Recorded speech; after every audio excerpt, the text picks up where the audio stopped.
থানা থেকে যুক্ত হচ্ছেন কাজী মনিরুজ্জামান, ঢাকা বরিশাল মহাসড়কের মাধবপুর থেকে যুক্ত হচ্ছেন মফিজুর রহমান শিপন এবং বাগেরহাটের কাটাখালী থেকে যুক্ত হয়েছেন সহকর্মী রামিম চৌধুরী। শুরুতেই মনির, আপনার কাছ থেকে জানতে চাই, তো ভাঙা থানা তো ব্যাপক ভাঙচুর করা হয়েছে এবং অগ্নিসংযোগও করা হয়েছে। এখন পর্যন্ত থানার পরিস্থিতি কি? থানার কার্যক্রম কি স্বাভাবিক হয়েছে?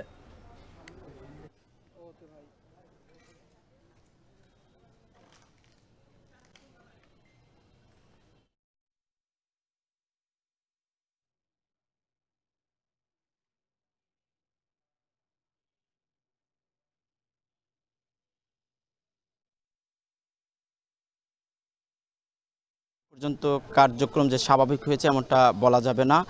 আমরা দেখছি যে এখানে যে ৫টি গাড়ি রয়েছে, সেই পিকআপ ভ্যান ভাঙচুর করা হয়েছে, ৩টি মোটরসাইকেলে ভাঙচুর এবং অগ্নিসংযোগ করা হয়েছে। পাশাপাশি একটি থানার যেই একটি ট্রাক রয়েছে এবং সেই ৫ টনি ট্রাকটিও কিন্তু ভাঙচুর করা হয়েছে, ব্যাপক ভাঙচুর করা হয়েছে। আমরা দেখছি যে এখানে অতিরিক্ত পুলিশ সুপারের কার্যালয়ে ঢিল মেরেছে, তার কার্যালয়ে যে জানালা রয়েছে সে জানালায় ভাঙচুর করা হয়েছে। মূলত আজ পৌনে ১টার সময় এই বিক্ষোভকারীরা কিন্তু এখানে হামলা চালায় এবং প্রথমত তারা থানা কার্যালয়ের ভিতর ঢুকে এসব রাষ্ট্রীয় যেই যানবাহনগুলো আছে এবং ভবন আছে সেখানে হামলা করে ব্যাপক ভাঙচুর অগ্নিসংযোগ চালায়। এরপরে তারা এখান থেকে উপজেলা যে ভবন রয়েছে, উপজেলা প্রশাসনিক ভবন, হল রুম, আমরা দেখছি নির্বাচন অফিসেও কিন্তু ব্যাপক ভাঙচুর অগ্নিসংযোগ করা হয়েছে। আমরা দেখেছি নির্বাচন অফিসের যে মোটরসাইকেল রয়েছে, ৫ থেকে ৬টি মোটরসাইকেল পুড়িয়ে দেওয়া হয়েছে। কৃষি অফিস সহ যেই দপ্তরগুলো রয়েছে সেই দপ্তরের কম্পিউটার সহ যে যন্ত্রপাতি আছে সেগুলো ভাঙচুর তছনছ করা হয়েছে। কাগজপত্র, তাদের অনেক জরুরি কাগজপত্র তারা পাচ্ছেন না, এমনটা কিন্তু ওখানকার যারা কর্মরত আছে তারা আমাদেরকে জানিয়েছেন। তো এই হামলার পর কিন্তু বেশ থমথমে এবং টানটান উত্তেজনা রয়েছে উপজেলা জুড়ে এবং আমরা লক্ষ্য করেছি যে ঢাকা বরিশাল এবং ঢাকা খুলনা সড়কে কিন্তু এখনও পর্যন্ত যান চলাচল স্বাভাবিক হয়নি। আমরা দেখছি যে আন্দোলনকারী কিছু কিছু লোক এখনও সড়কে আন্দোলন চালিয়ে যাচ্ছেন, তাদের দাবি না মানা পর্যন্ত তারা এই আন্দোলন চালিয়ে যাবে। তবে এখন কিন্তু আমরা দেখতেছি যে উপজেলা কার্যালয়েও কোনো ধরনের কর্মকর্তাকে আমরা খুঁজে পাইনি। পাশাপাশি থানায় লোকজন থাকলেও, পুলিশ সদস্যরা থাকলেও তারা কিন্তু আসলে এখনও সেভাবে কার্যক্রম শুরু করতে পারেনি। তাদের যেই যানবাহনগুলো রয়েছে সেগুলো নিয়ে বের হওয়ার মতো কোনো পরিস্থিতিও নেই, এমনটাই কিন্তু আমরা দেখছি। তো আসলে এই মুহূর্তে এই ভাঙা উপজেলায় বেশ উত্তেজনা রয়েছে, থমথমে পরিস্থিতি রয়েছে এবং যেই তাণ্ডব চালানো হয়েছে সেই তাণ্ডবগুলো সবার মধ্যেই কিন্তু বেশ একটা উদ্বেগ উৎকণ্ঠা ছড়িয়েছে এবং এই এলাকার মানুষ কিন্তু বেশ এখন ভীত সন্ত্রস্ত হয়েছেন, কারণ এরপরেই কিন্তু মামলার একটা প্রক্রিয়া হতে পারে এবং সেখানে কে কে এই মামলায় জড়িয়ে পড়েন সে নিয়েও কিন্তু আতঙ্কিত স্থানীয়রা। গালিব, এবার একটু ঢাকা বরিশাল মহাসড়কের খবর জানবো। মাধবপুর থেকে যুক্ত আছেন সহকর্মী মফিজুর রহমান শিপন। শিপন, প্রায় ৭ ঘন্টা হয়ে গেল ঢাকা বরিশাল মহাসড়ক কিন্তু বন্ধ রয়েছে, কি পরিস্থিতি সেখানে? মূলত ১১টার পর থেকেই মূলত থমথমে অবস্থা পুরো এলাকা জুড়েই এবং পুরো ভাঙ্গা জুড়েই বলা চলে। তো আমি যেখানে দাঁড়িয়ে আছি সেখানে ভাঙ্গা থেকে ফরিদপুরের যে সড়কটি রয়েছে, ভাঙ্গা ফরিদপুর বরিশাল মহাসড়ক, সেখানে কিন্তু বিভিন্ন জায়গায় গাছের গুঁড়ি ফেলে টায়ার জ্বালিয়ে সহ বিভিন্ন কায়দায় কিন্তু সড়ক অবরোধ করে রেখেছে, যে কারণে কিন্তু কোনোভাবেই কোনো যানবাহন এদিকে আসতে পারছে না বা এদিক থেকে কোনো যানবাহন যেতে পারছে না। আমরা দেখেছি অনেক মানুষ কিন্তু পায়ে হেঁটে কিন্তু বাধ্য হয়ে যার যার গন্তব্য বা নির্দিষ্ট কাজে ছুটে চলছে। এমনটি আমরা কয়েকজনের সাথে কথাও বলেছি, তারা বলেছে অসহায়ত্বের কথা এবং বলেছে যে সরকারের এই বিষয়টি গুরুত্ব দিয়ে একটা সমাধান হওয়া উচিত। এই মানুষের ভোগান্তি হচ্ছে, বিশেষ করে এই রোড দিয়ে যারা যাতায়াত করে তাদের ভোগান্তি হচ্ছে, যারা আন্দোলন করছে তাদেরও ভোগান্তি হচ্ছে। সবকিছু মিলেই একটা সরকার যে বা নির্বাচন কমিশনের সিদ্ধান্ত আসলে কিন্তু হয়তো পরিস্থিতিটা ভিন্ন রকম হতো, এমনটি বলছে।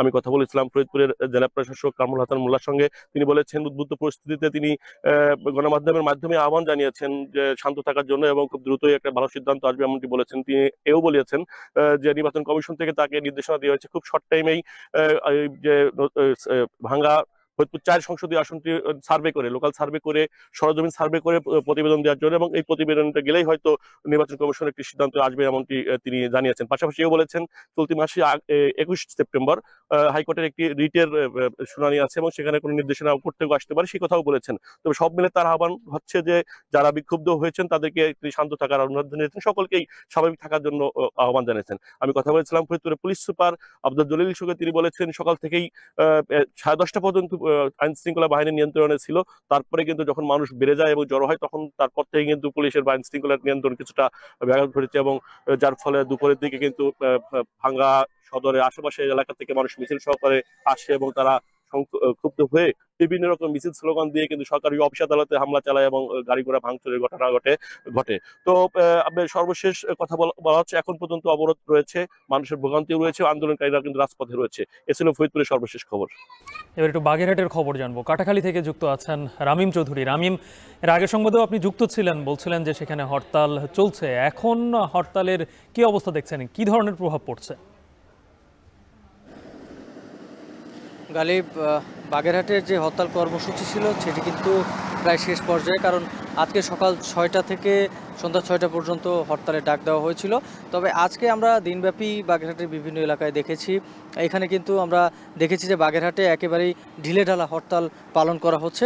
আমরা যে মহাসড়কটিতে রয়েছি এটি কিন্তু ঢাকা খুলনা মহাসড়কের বাগেরহাট অংশ, এবং এই অংশে আমরা সকাল থেকেই দেখেছি যে অন্যান্য দিনের তুলনায় কিন্তু আজকে যান চলাচলের সংখ্যা কিছুটা কম থাকলেও এখানে কিন্তু প্রায় স্বাভাবিক পরিস্থিতি বললেই চলে।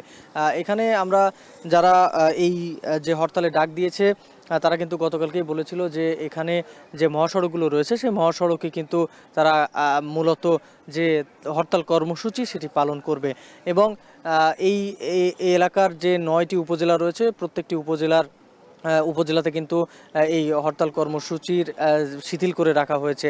এর আগে আমরা দেখেছি গত কয়েকদিন যে হরতাল পালন করা হয়েছে বাগেরহাটে, সেখানে কিন্তু গ্রামের অলিগলি সহ এখানে মহাসড়কগুলোর যে ছিল যেখানে বাগেরহাটের প্রত্যেকটি জায়গা কিন্তু বন্ধ করে রাখা হয়েছিল।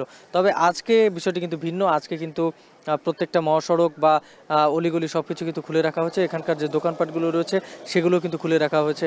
মূলত আজকে শিথিল করার একটাই কারণ যে সাধারণ মানুষের জনদুর্ভোগ কমানোর জন্য কিন্তু এই যে হরতাল কর্মসূচি সেটি শিথিল করা রাখা হয়েছে, এবং আর কিছুক্ষণ পরে কিন্তু এই হরতালের যে সময়সীমা ছিল সেটি শেষ হয়ে যাবে।